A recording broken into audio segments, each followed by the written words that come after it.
بیٹے کی پرورش کرتے ہوئے اسے عزت نفس اور انا میں فرق کرنا سکھائیں. اسے سکھائیں کہ زندگی میں رہنمائی کا پیمانہ صرف قرآن اور حدیث ہے.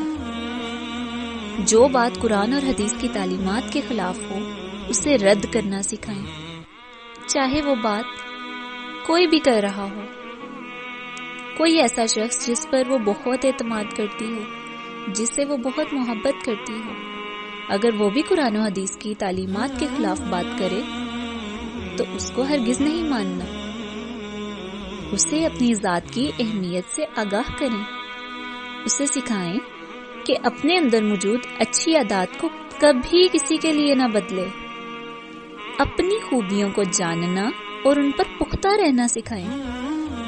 اسے سکھائیں کہ خود سے، اپنی ذات سے محبت کرے اور کسی کے تلخ رویے سے تنگ آ کر کبھی خود کو اذیت نہ دے. مشکلات میں مضبوط رہنا اور اخلاق کا دامن تھامے رکھنا سکھائیں. اسے سکھائیں کہ اس کا کوئی عمل ری ایکشن نہیں ہونا چاہیے. جو بھی کرے وہ اس کا اپنا عمل ہو، کسی دوسرے کے عمل کا نتیجہ نہ ہو. باقی رہی گول روٹی، تو وہ تو روٹی میکر بھی بہت اچھی بنا لیتا ہے.